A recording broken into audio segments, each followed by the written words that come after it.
Hey there, it's Cynthia with the Dinner Fix, where I answer the question, what's for dinner? Today I'm making a Northern Italian classic risotto. You've probably seen risottos on Italian menus all over the US. If you've ever traveled to Italy, certainly you're going to see it on menus there, particularly in the northern part of Italy, the Lombardy region, which is where risotto originates. And for good reason. It's a highly versatile dish. You can really make it with anything you have on hand. Today I'm going to be making it with sausage and mushrooms, but you can certainly make it meat-free. You can make it with all sorts of vegetables, whatever you kind of happen to have in your fridge and maybe want to get rid of would probably be great in a risotto.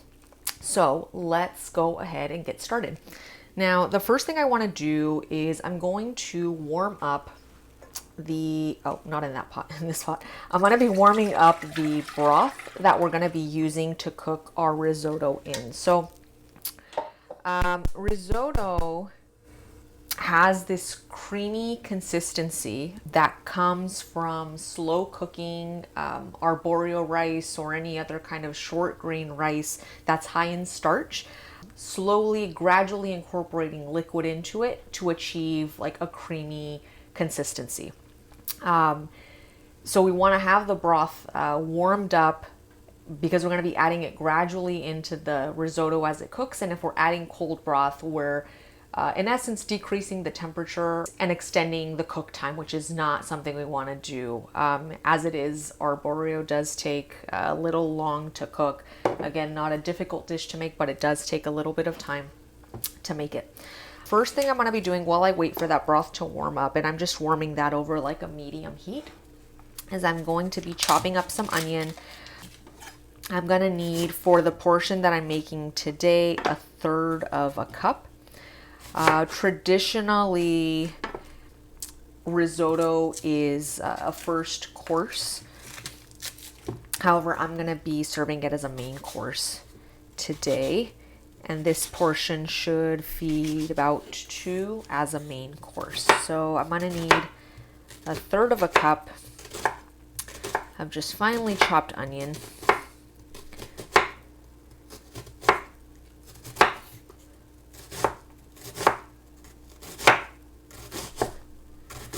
So see, 1/3 cup isn't all that much. It's not even like 1/4 of an onion. That's about right. And it's okay if the measurement is a little off. It doesn't have to be super precise here. All right, so we've got our onion. Next thing we want to do is we want to start cooking down our sausage for our sausage and mushroom risotto. So I have here, what is this, like a 3.5-3-quart kind of soup pot, to which I'm going to add a tablespoon of olive oil. And as soon as that heats up, I'm going to be cooking down some hot Italian sausage. And this is just a hot Italian sausage that I purchase at my local grocery.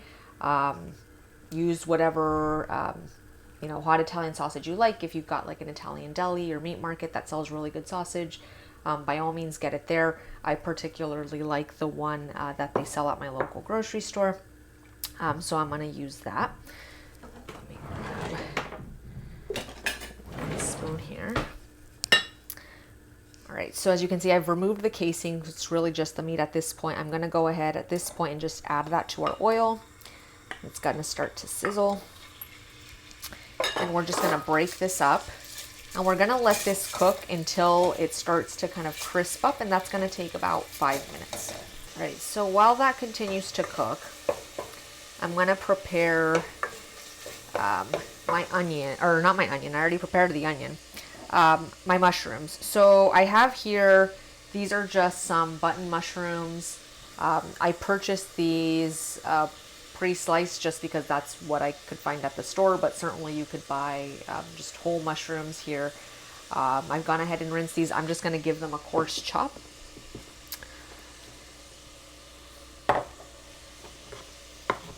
Just run my knife through them. We're looking for about a half inch dice here, roughly. How's that doing? smells really good. It's starting to release a lot of its fat, which means that when we go to add our onions and our mushrooms, which we're going to do in a second here, we're not going to need to add any more fat to that pan. There's already plenty of fat that's being released by this sausage. And certainly you could do this if you don't like hot Italian sausage. You could do this with like a sweet Italian sausage. I just really like kind of the flavor of the spicy with the sausage, and just the creaminess of the rice is really, really good. All right, so our timer's about to go off. I'm just gonna stop that there. And to that pan, we're now gonna add our onion that we chopped a few minutes ago and those mushrooms that we just chopped. So everybody goes in the pot.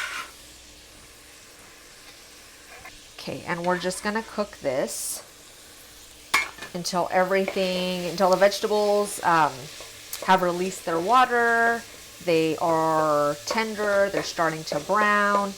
And that's gonna take about 8 minutes. So let me just set a timer here. As you can see, our broth has started to come to a simmer. I'm just gonna drop the heat to low, and I'm gonna cover this. Really, we just wanna keep this warm. I don't want this evaporating away on me. So again, just dropping the heat, sticking a lid on it, so it's ready to go once we're ready to start incorporating it into the rice. All right, so our sausage and our vegetables have been cooking for about 8 minutes now.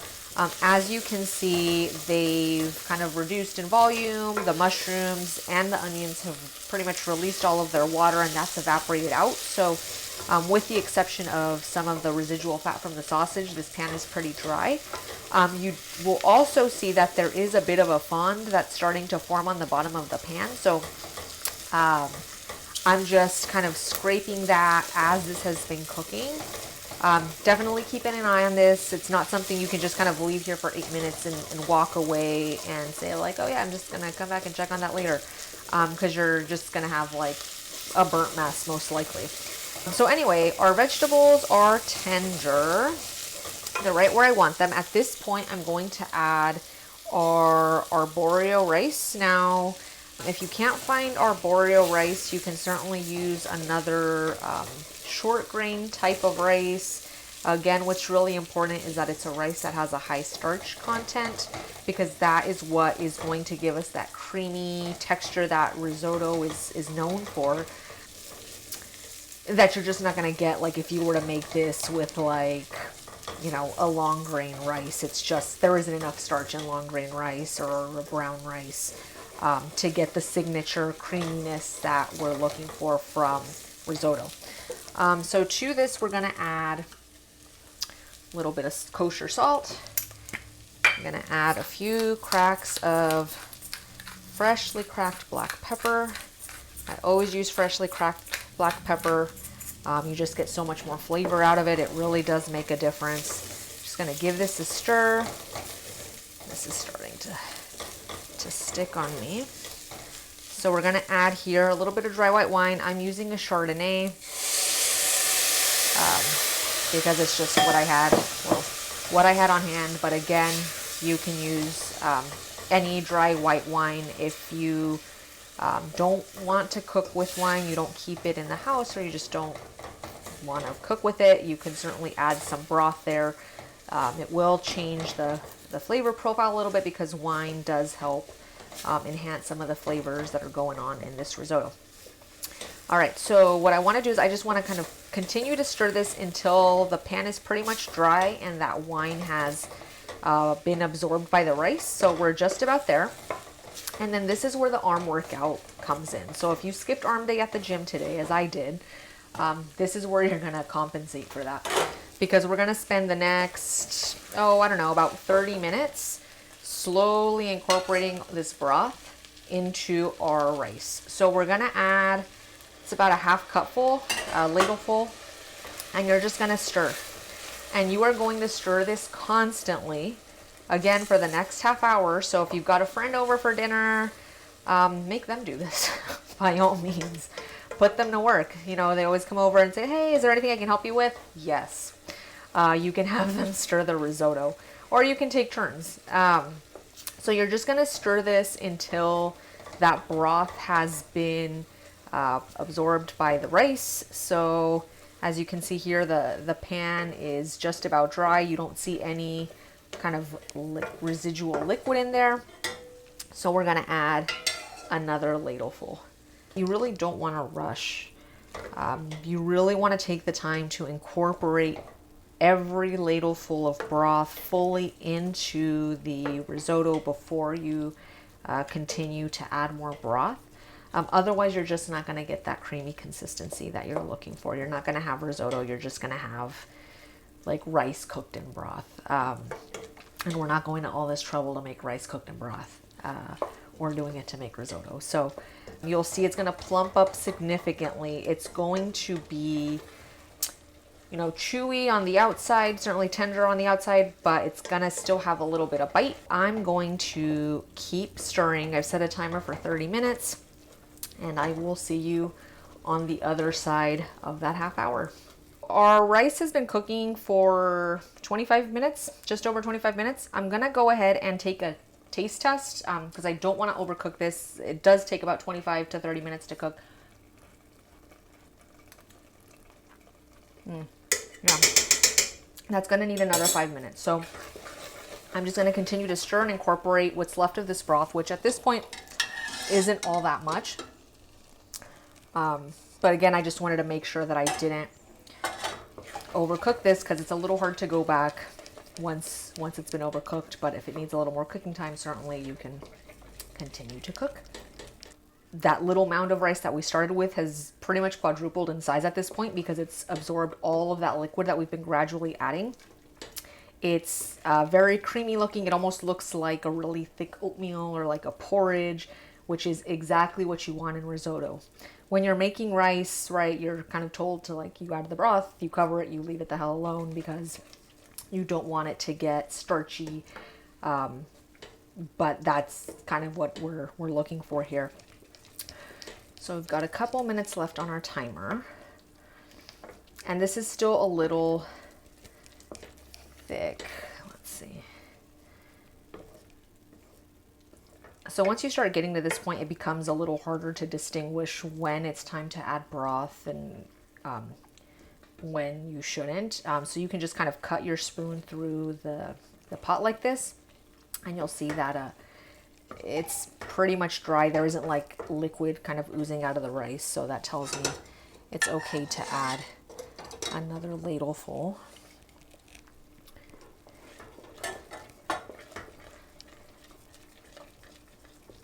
Now when you're, I just taste tested this as you saw.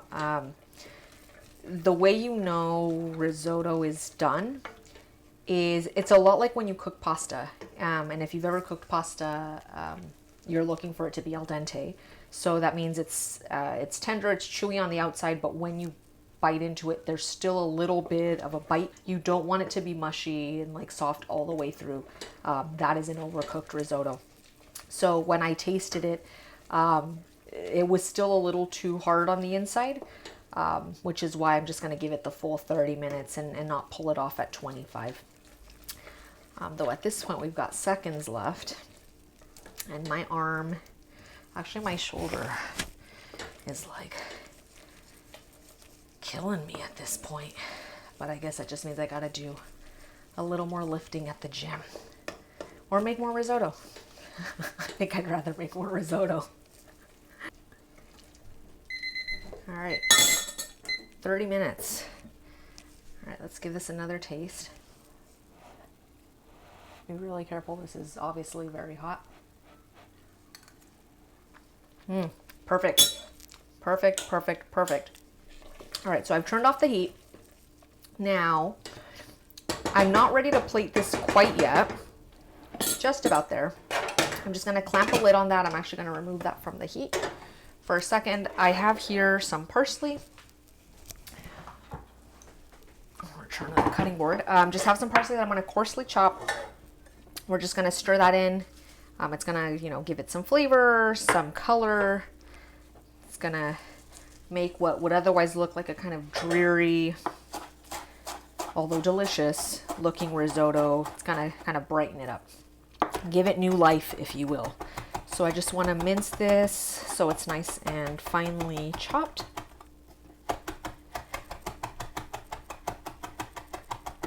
And that's, so I don't know, about a half tablespoon give or take. So we're gonna add about a half tablespoon of that. Actually, let me bring this back here. And then I have here some freshly grated Parmesan cheese that I grated earlier before I started. I'm gonna add, about 3/4 of that to our pot. I'm gonna give this a stir, and then we're gonna taste for seasonings. Now it tasted like it needed a little bit of salt when I tasted it earlier for doneness, but we are adding Parm, which is a salty cheese, so that might be enough salt to get us right to where we want to be. Let's try that again. That's perfect. All right, so as you can see, this is quite thick. Now, there's still a little bit of broth in our pot. We're gonna add this. This is cooked, this is done, but this isn't really the proper way to serve risotto, because risotto should still, when you plate it, it should still jiggle. This is very thick, right? You want it to be a little runnier than this, and that's just, it doesn't really affect the flavor at all, but that's kind of the right way to do risotto, I think, is what any Italian grandmother would say. There we go. See, that is more the consistency that we're looking for. So let's go ahead and plate this. All right, so I like using a shallow pasta bowl for this. Actually, probably be better off using a ladle for this. There we go. And as you can see, that risotto is still quite loose, and that's exactly what you want. So I'm just gonna garnish with a little more parsley, some more of that cheese, and where's my spoon? All right, I'm gonna taste this again for the 4th time. Clearly, I don't like risotto. Let's give this a try.